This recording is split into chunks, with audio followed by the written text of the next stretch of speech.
마태복음 25장 14절부터 30절까지 말씀입니다. 마태복음 25장 14절부터 30절까지 우리 한 절씩 교독해서 읽겠습니다. 또 어떤 사람이 타국에 갈 때 그 종들을 불러 자기 소유를 맡김과 같으니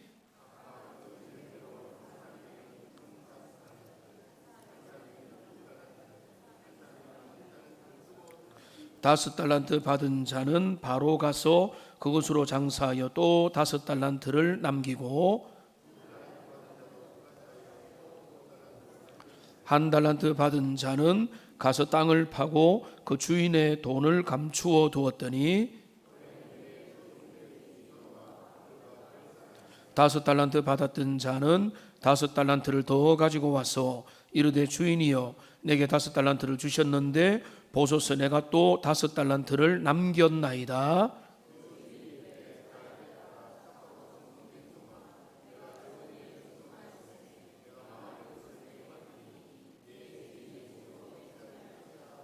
두 달란트 받았던 자도 와서 이르되 주인이여 내게 두 달란트를 주셨는데 보소서 내가 또 두 달란트를 남겼나이다.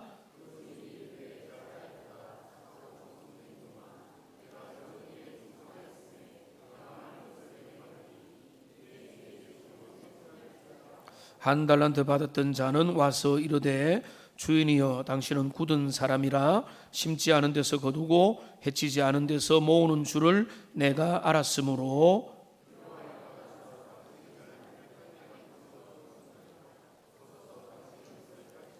그 주인이 대답하여 이르되 악하고 게으른 종아 나는 심지 않은 데서 거두고 해치지 않은 데서 모으는 줄로 내가 알았느냐.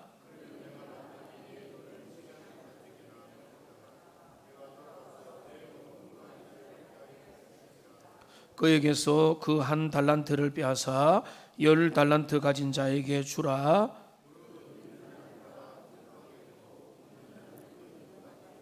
함께합니다.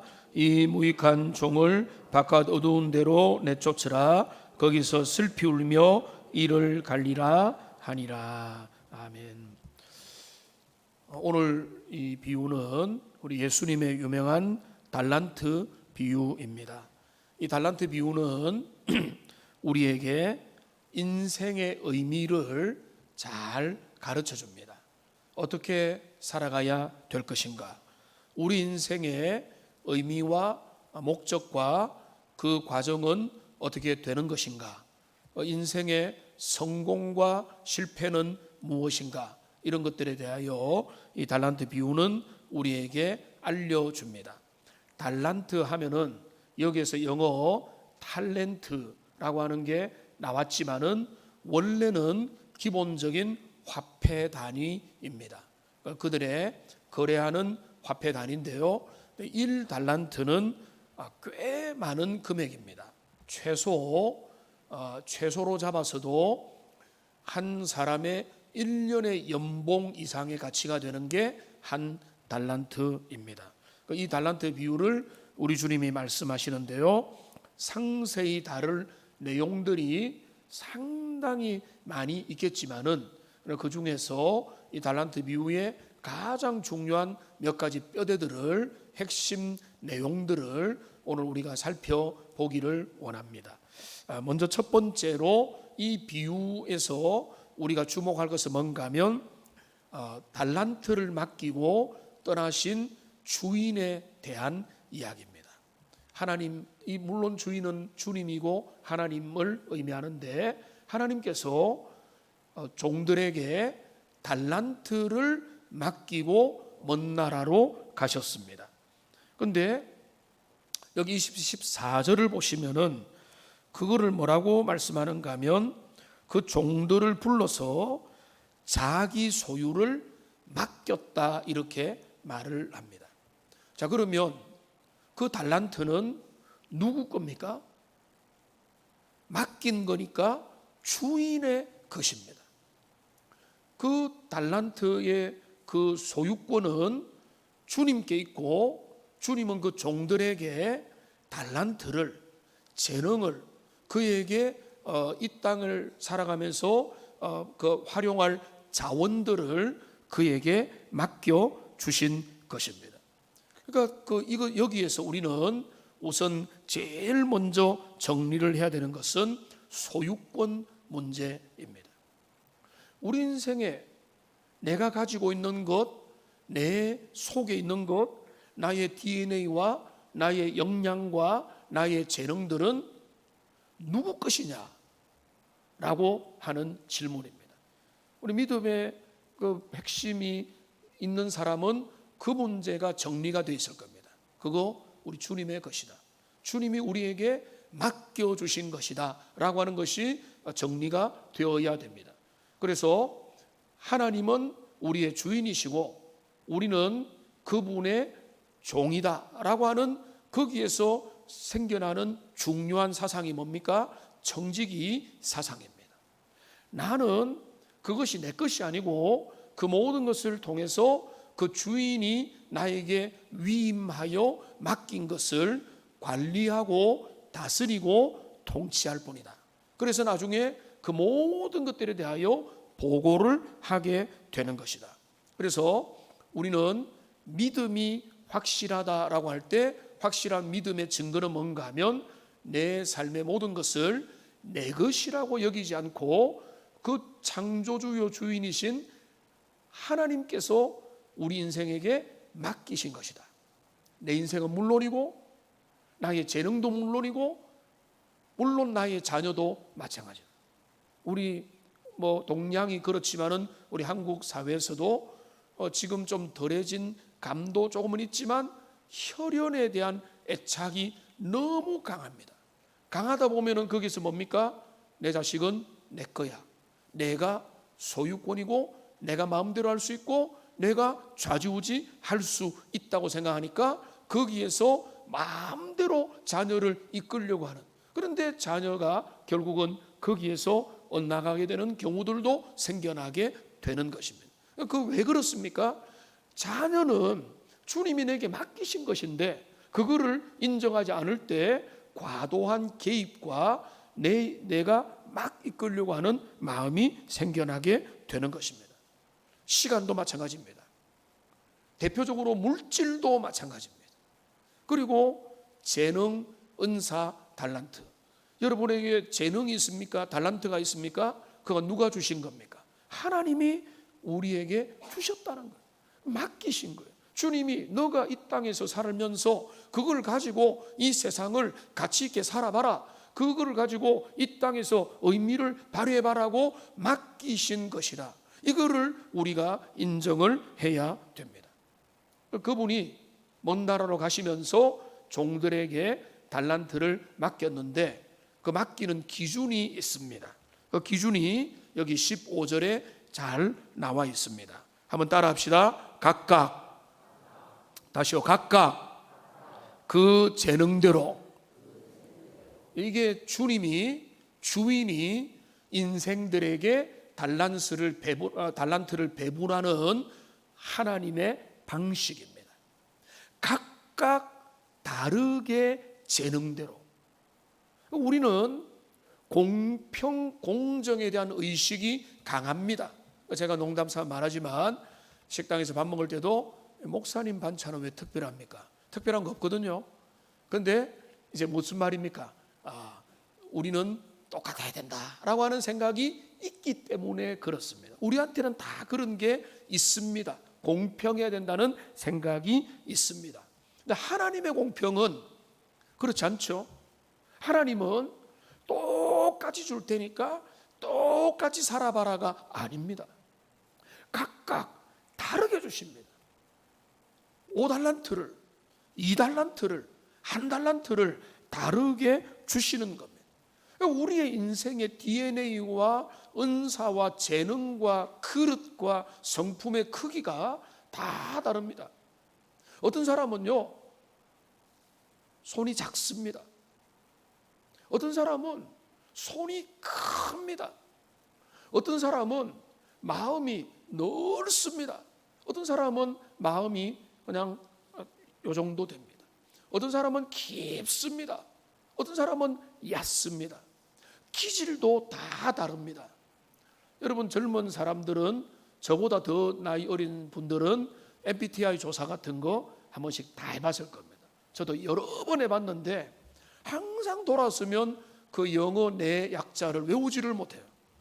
어제도 제 딸한테 물어봤습니다. 카톡으로 내 MBTI는 뭐야? 하니까 ENTJ. T와 F가 50대 50에 가까우니까 ENFJ일 수도 있다 이러면서 가르쳐주고, 제 아내도 이제 같이 나이가 들어가는지 내 거는 뭐지 이래가지고 딸이 또 가르쳐주고 이렇게 되는 겁니다. 근데 E와 I가 다릅니다. E는 주로 외형적이고 I는 내향적이다 이렇게 됩니다. 저는 E형이고 아내는 I형입니다. 그런데 예전에도 혈액형에 대한 이야기를 할 때마다 저는 신앙의 관점에서는 엄청난 불만이 많았어요. 그런데 이 MBTI도 마찬가지입니다. 사람들은 혈액형이든 MBTI든 누군가를 이해를 하거나 다른 사람의 다름을 알아차리는 쪽으로 그런 것을 이용하고, 그래서 그 사람은 저렇구나, 저 사람은 이렇구나 이렇게 사용해야 되는데, 그 사람을 지나치게 규정짓고 너는 이런 사람이야를 강조하기 위해서 이런 MBTI와 혈액형과 기질과 고향과 출처와 이런 것들을 자꾸 확인할. 너는 A형이기 때문에 그런 거야. A형인 제가 기분이 나쁘거든요. 너는 O형이라서 그래. 너는 AB형이니까 그런 거야. 너는 기질이 이렇게 되니까 이런 거야 라고 남들을 규정하는 게 아니고, 저도 그런 기질 테스트와 성격 테스트와 다른 사람에 대해 알아가는 거 저는 중요하다고 보는데, 근데 그거를 어떤 방식으로 사용해야 되는가 하면 그 사람은 나와 다르구나, 틀린 게 아니라 다르구나, 다를 뿐이구나, 다르기 때문에 아름다운 것입니다. 여러분 개들이 종류가 얼마나 많습니까?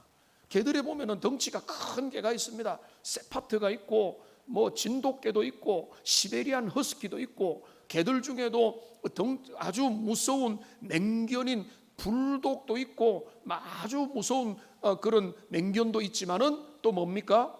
치아와도 있고 아주 소형견도 있는 것입니다. 어떤 개가 좋은 개입니까? 여러분 그런 거는 없습니다. 각자 어떤 개는 양을 지키고, 어떤 개는 주인을 보호하고, 어떤 개는 그냥 주인의 사랑을 받고, 그러면서 그 개들은 그 모양을 통해서 나아가게 될 뿐입니다. 그래서 하나님이 그렇게 만들어 주신 것입니다.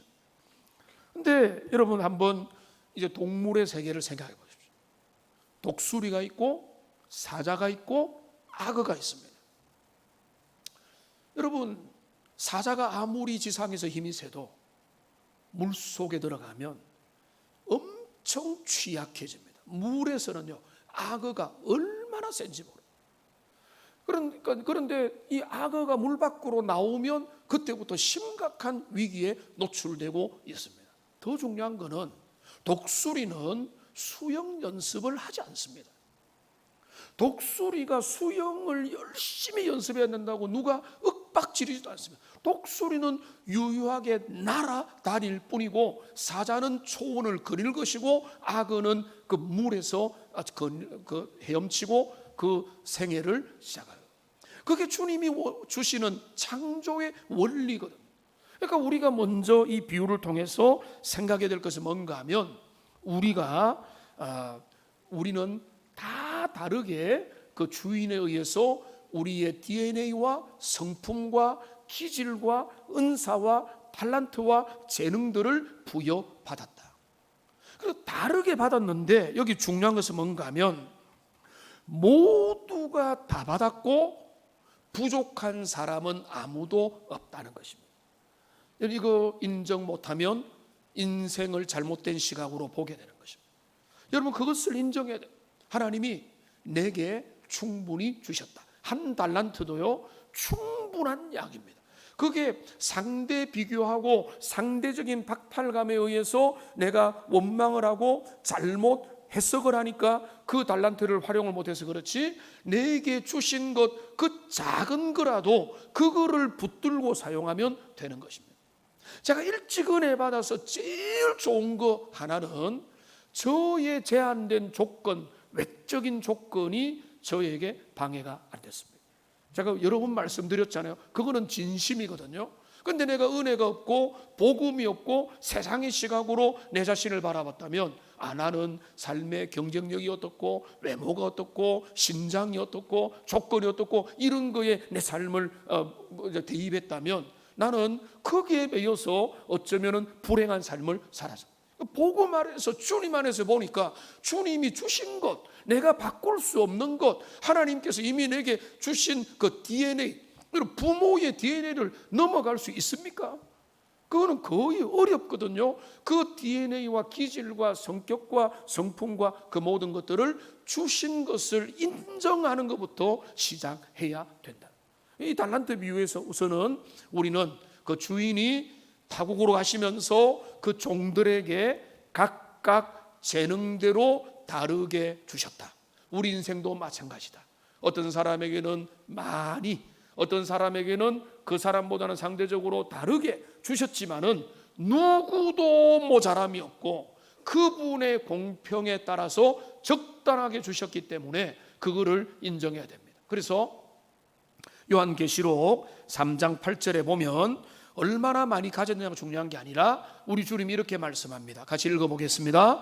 볼지어다 내가 내 앞에 열린 문을 두었으되 능히 닫을 사람이 없으리라. 내가 너의 행위를 아노니 내가 작은 능력을 가지고도 내 말을 지키며 내 이름을 배반하지 아니하였다. 여러분, 여기 구절을 잠시 보십시오. 네가 능력이 크기 때문에 훌륭하다고 말하지 않습니다.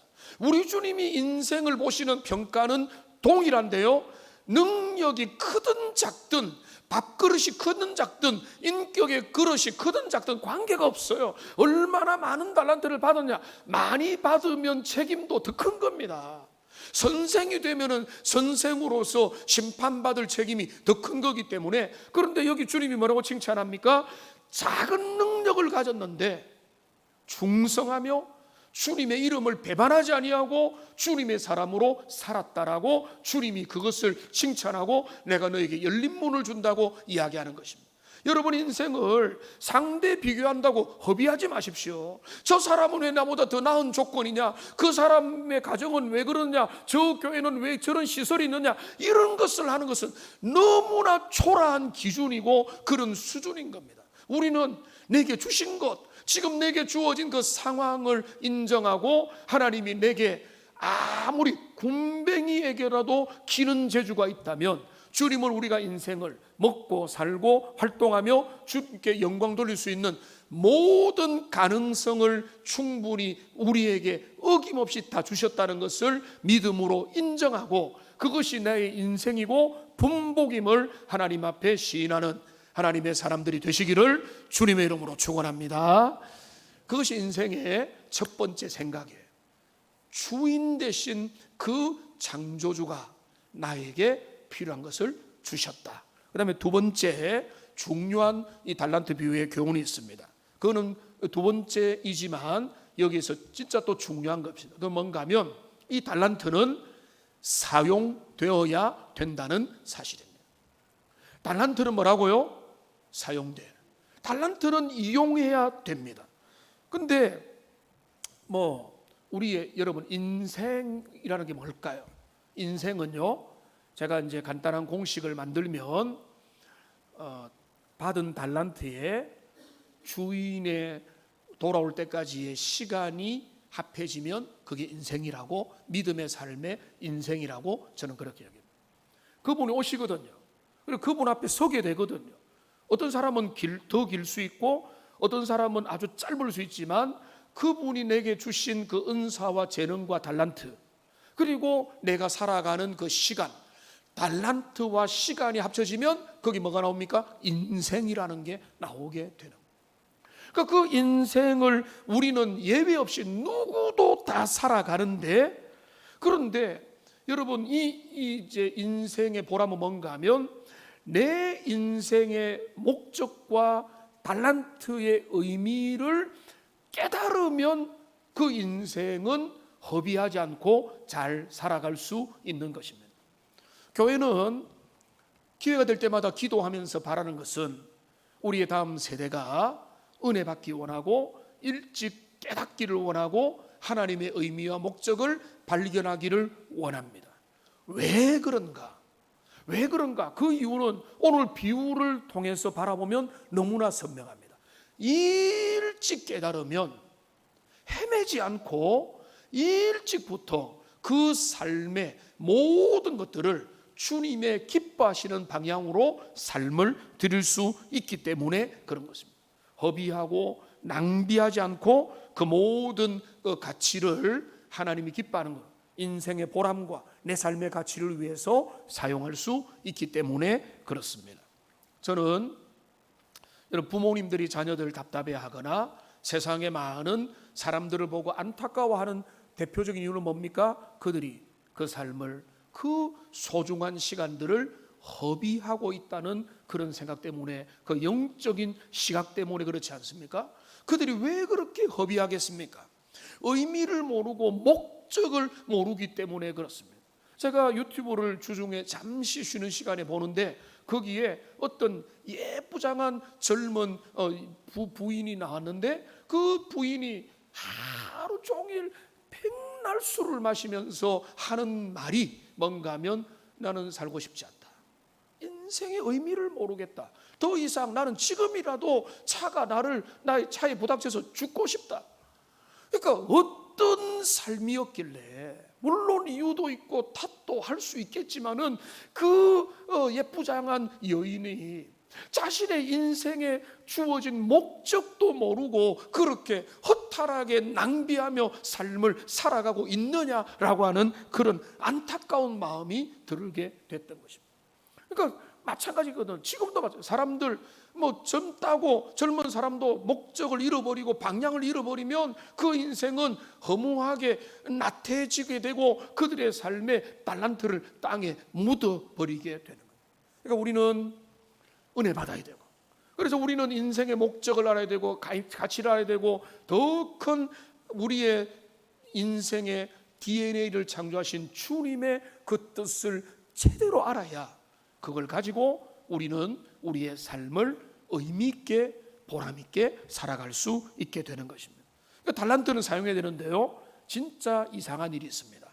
여러분, 아끼면 뭐 된다 이런 말 있죠. 이게 달란트의 대표적이에요. 달란트는요, 사용하면 사용될수록 더 발전하게 되는 거예요. 달란트는요, 이거는 재능과 은사기 때문에 활용하면 더 이게 늘어나고 더 개발되고 더 개선이 되는 것입니다. 우리나라가 자랑스러운 것 중에 하나가 이 올림픽의 양궁입니다. 제가 일부에 실수를 했어요. 대충 검색을 해가지고 우리 여성 단체팀이 8연승을 했습니다 하니까 친절한 장로님 한 분이 쪽지를 저한테 전달해 주시면 했는데 보니까 10연승이더라고요. 제가 이번에 새벽에 하기도 하고 거의 생방송을 본 적도 없어가지고 얼핏 들은 말로 제가 검색 8연승 하니까 10몇 년 전 기사가 떴는데 그것도 모르고 제가 그렇게 한 겁니다. 그런데 10연승을 했습니다. 10연승. 김우진은 금메달 3개를 받았어요. 그런데 그 우리나라 양궁은 가장 시스템이 투명하기로 유명합니다. 어떤 선입견도 없어요. 그러니까 금메달을 따도 처음부터 다시 경쟁을 해서 대표가 된다라고 합니다.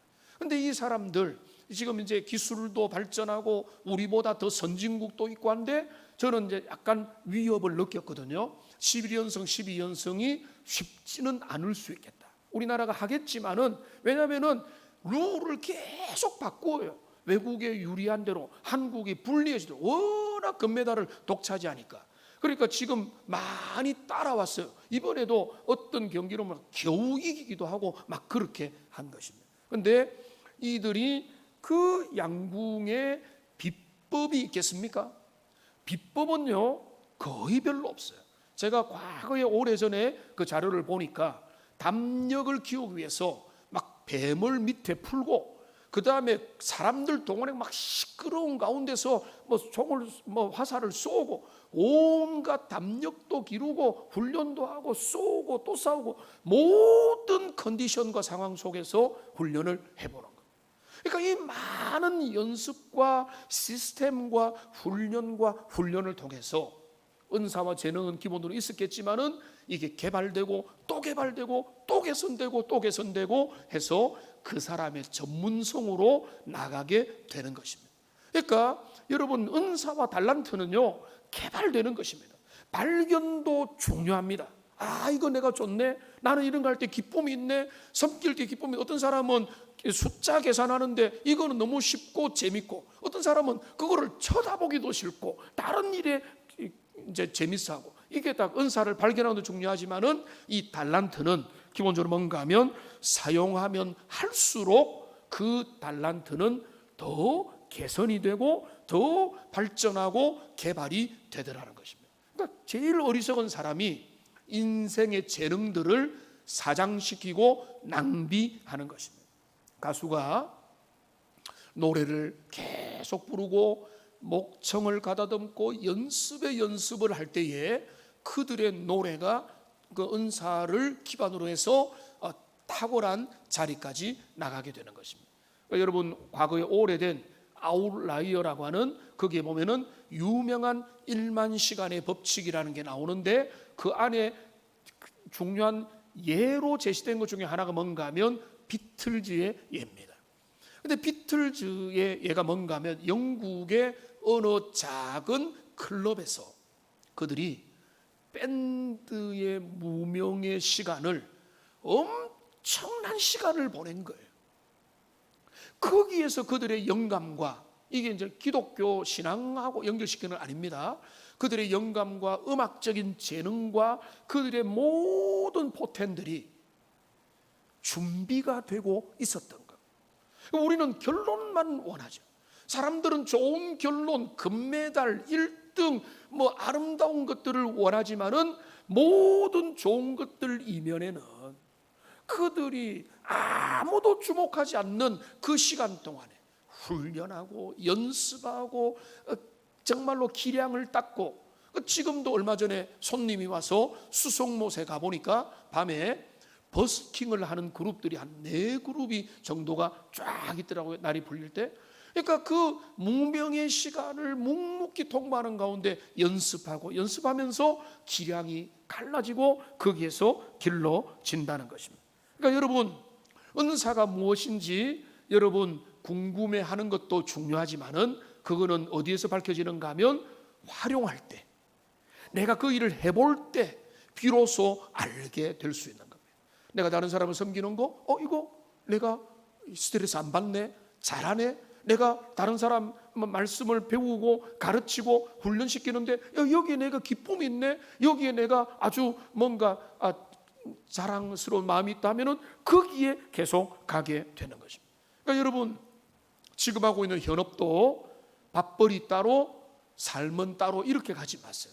여러분이 지금 하고 있는 그 일이 여러분이 진짜 원했던 일은 아니라고 할지라도 그 일에 여러분 내 은사가 개발될 영역들이 있을 수 있습니다. 남 밑에서 제가 어떤 또 유튜브를 보니까 이제 그 편의점을 차린 사람이 있는데, 편의점을 차리려면 남 밑에서 반드시 1년 정도는 일을 해봐야 된다, 이런 조언을 하더라고요. 그런 것도 맞아요. 지금 하고 있는 일이 나중에 모판이 되는 것이고, 지금 허드렛 일을 하고 여러 가지 일을 하는 것들이 내 인생에 좋은 것이 될 수 있기 때문에 여러분, 은사와 재능은요 사용해야 됩니다. 사용할수록 개발되고 어떤 특정 분야들이 드러나게 되고 그것을 더 많이 유익을 얻을 수 있는데, 여기서 중요한 게 있습니다. 하나님의 교회는 우리의 은사를 활용하고 사용하고 적용할 수 있는 너무 좋은 터전이 된다는 사실. 교회는 나쁜 거 하라고 가르치지 않습니다. 너 도둑질해, 너 사람들 싫어하는 일을 하라. 아무도 교회는 그런 것들로 장을 열지 않습니다. 다른 사람을 섬기고 진리를 가르치고 섬기고 봉사하고 희생하고 복음을 전하고 국내로 국외로 나가서 하나님의 기쁨이 되는 삶을 가르치라라고 그렇게 하는 것입니다. 그러니까 여러분 지금 섬기고 있는 분들, 찬양대를 섬기고 봉사를 하고 크고 작은 일을 섬기는 분들, 여러분들 그 섬김이 여러분의 은사와 달란트를 개발시키는 장이라는 것을 가지고 그 시각을 바꾸기를 원합니다.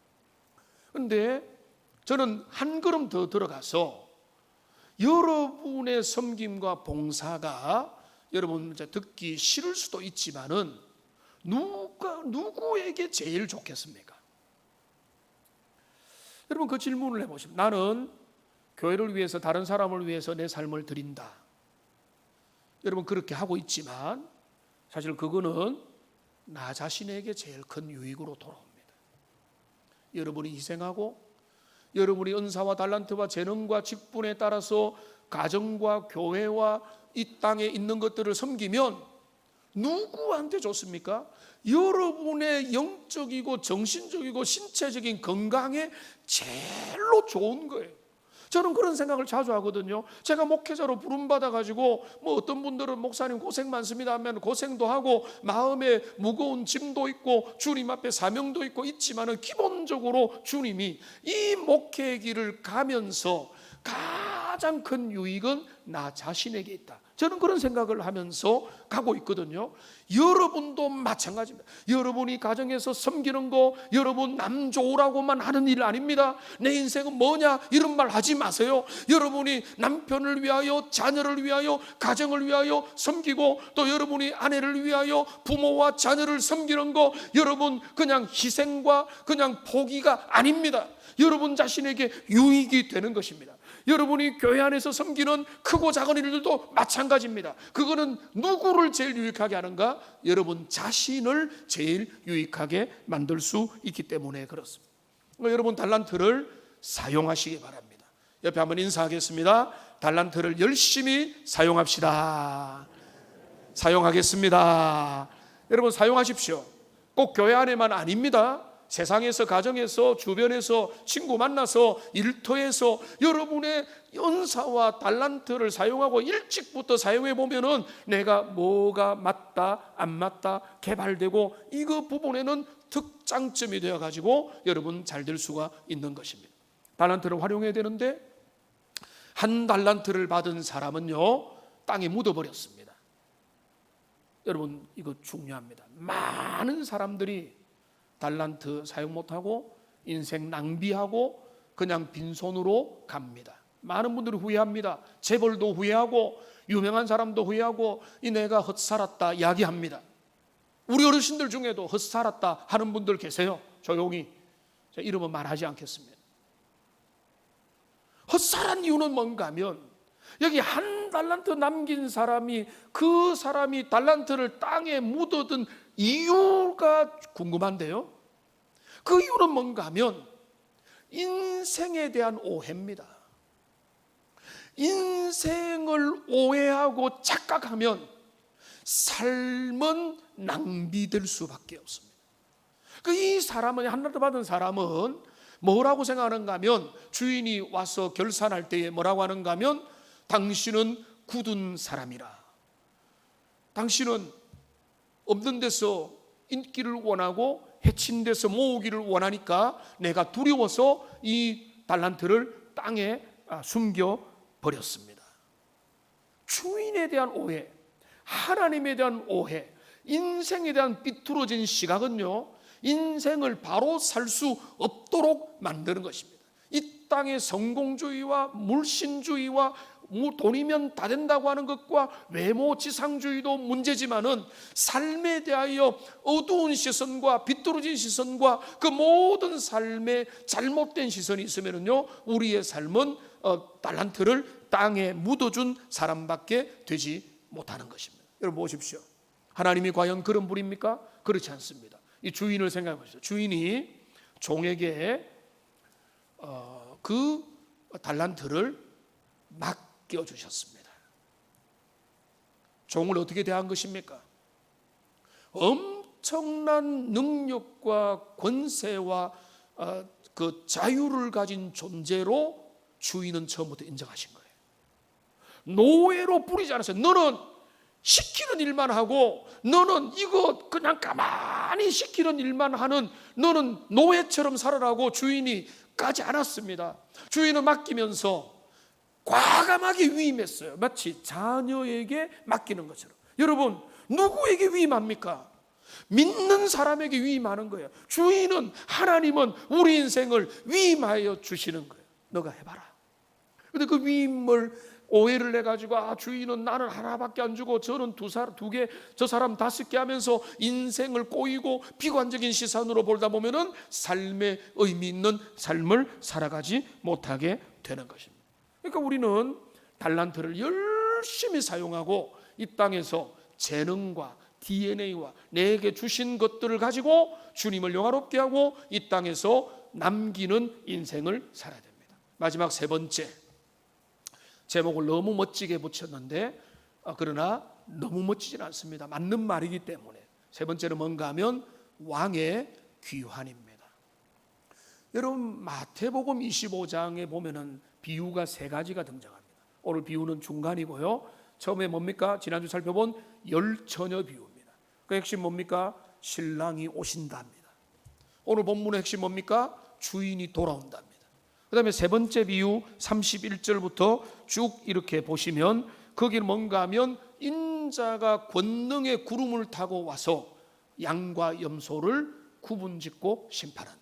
이 3 비유는 종말의 비유로 알려져 있는 중요한 공통점이 뭔가 하면 그분이 오신다는 거예요. 왕의 귀환입니다. 근데 그분이 오셔서 삶의 모든 것들을 결산을 합니다. 근데 그 결산을 하는데 그 결산의 모습이 너무나 당연합니다. 우선은. 왜냐하면 맡기셨으니까 맡기신 분은 우리에게 회수권자가 되셔서 우리의 삶의 모든 것들을 결산하는데요. 그분은 이제 5달란트, 2달란트 받은 사람에게 뭐라고 칭찬하는가 하면 착하고 충성된 종아라고 그렇게 말씀합니다. 근데 여기 보면 좀 독특한 표현이 있습니다. 5달란트 받은 사람에게 여기 21절을 보시면은 내가 작은 일에 충성했다 이렇게 말을 하고 있습니다.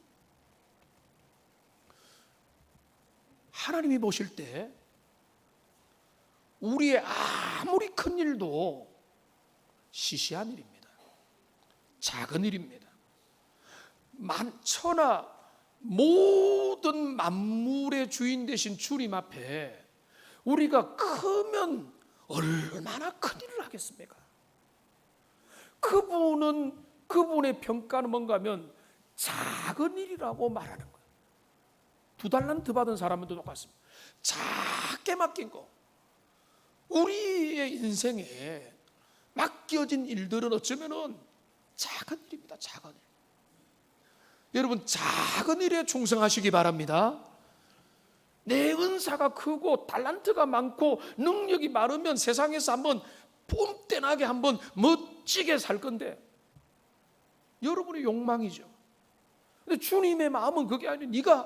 내가 너에게 허락된 5달란트라고 하는 작은 일에 충성했구나라고 말씀하는데, 또 하나 놀라운 것은 내가 작은 일에 충성했으니까 자, 너에게 보너스 줄게. 1달란트 정도 주고 너가 이제 10달란트 남겼으니까 9달란트를 회수할 거야 라고 예측한다면 여러분의 생각은 완전히 틀렸습니다. 주인이 어떻게 하시죠? 5달란트 남겼으니까 주인이 어떻게 하십니까? 이 종 5달란트 퀴즈입니다. 5달란트 받은 사람은 몇 달란트를 받습니까? 몇 달란트를 받죠? 너무 쉬운 문제를 왜 대답을 안 하세요? 여기 속임수가 있을까? 속임수가 있습니다. 총 11달란트를 받습니다. 그죠? 5달란트에 5달란트를 더 받았고 마지막에 보면은 여기 뭐라고 했습니까? 10달란트 받은 자에게 1달란트도 주라고 했으니까 그는 잃은 게 없어요. 이게 좀 여러분의 달란트 사용이 허비와 낭비가 될 리가 없다는 것입니다. 다 여러분의 것이 되는 것이고, 더 놀라운 것은 저는 평생 말씀을 연구하고 열심히 유학도 하고 신학도 했지만은 제가 제일 모르는 분야가 하나 있어요. 그건 뭔가 하면 죽음 너머의 세계의 구체적인 모습입니다. 이거는 잘못하면 이단으로 빠져요. 그런데 저는 건전하게 볼 수 있는 게 있습니다. 계시록 22장 5절을 보십시오. 여기 보면 이렇게 말합니다. 다시 밤이 없겠고 등불과 햇빛이 쓸데없으니 이는 주 하나님이 그들에게 빛이심이라. 그 다음에 같이 읽겠습니다. 그들이 세세토록 왕노릇하리로다. 우리가 왕이신 하나님을 배신하고 그 자리를 차지할 거다라고 하는 신성모독의 이야기가 아닙니다. 왕노릇하는 뭔가, 왕노릇의 본질이 뭐죠? 이거는 다스림이고 통치입니다. 우리는 죽고 나서 천국 가서 영원한 안식을 누린다는 것을 오해하면 안 됩니다. 우리는 주님과 함께 통치할 것입니다. 왕노릇할 것입니다. 주님 앞에서 아담과 하와가 에덴에서 그 모든 동물들의 이름을 짓고 거기에서 경영하고 관리하고 하나님이 위임하신 그 모든 은혜를 누렸던 것처럼 우리는 죽음이 끝이고 그때부터는 그 지겨운 시간을 어떻게 예배만 드린다고? 주일학교 질문이에요. 여러분도 속으로 내가 천국 가면은 그때부터는 예배만 하루 종일 뭐 이런 생각하면서 오해를 하는데, 하루 종일 예배를 기쁨으로 드리는 것도 영광스럽지만은 그 주님의 나라에서 통치하게 될 겁니다. 그리스도와 공동 상속자가 되어서 하나님의 은혜를 나누는 그 일들을, 그 기업을 경영하는 공동 상속자가 될 거라고 성경은 이야기하고 있는 것입니다. 이 말씀을 맺겠습니다. 우리는 인생의 마지막 때가 옵니다. 우리에게 지금도 다가오고 있습니다. 그리고 우리 주님이 오시면 역사가 마무리됩니다. 그 앞에 우리는 두 가지를 확인해야 됩니다. 첫째는 열처녀 비유에서 들은 대로 우리는 열처녀가 다 주님 앞에 나가기 원했지만 구원 얻는 믿음, 참 믿음, 내주하시는 성령의 은혜로 붙잡는 그 믿음의 준비가 되었느냐, 이거는 결정적으로 중요한 것이고, 그 다음에 오늘 우리는 연속된 질문 앞에서 또 하나의 질문이 있는 거예요. 그 결산자 주님 앞에서 너는 내가 너에게 맡겨준 그 상황, 그 나라, 그 공동체, 그 형편들 속에 너는 내가 너에게 준 그 작은 달란트를 가지고 너는 어떻게 살아왔느냐라고 주님이 물으실 겁니다. 구원 얻는 질문은 가장 근본적인 질문이라면 달란트의 질문은 내 인생을 통해서 나는 어떻게 내 삶을 주님 앞에 드릴 것이냐. 그러니까 그 질문 앞에 여러분 답해 보면서 우리 인생을 살아가기 바라고, 주님 앞에, 주님 저는 부족하지만 제가 받은 거 너무 작지만 이거 주님 앞에 드립니다. 우리 주님께서 그래 너무 착하고 충성되구나, 나와 함께 내 나라의 경영에 참여하자라고 하는 그 이야기를 들을 수 있도록 우리가 구원 얻는 믿음뿐만 아니라 우리 주님의 영원한 나라의 그 일들을 기대하면서 이 땅에 맡겨주신 달란트를 열심히 사용해서 달고나라가 없어진 게 아니라 너무 많이 사용해서 훌륭해지는 복된 하나님의 사람들 되시기를 주님의 이름으로 축원합니다. 기도하겠습니다. 살아계신 하나님 아버지,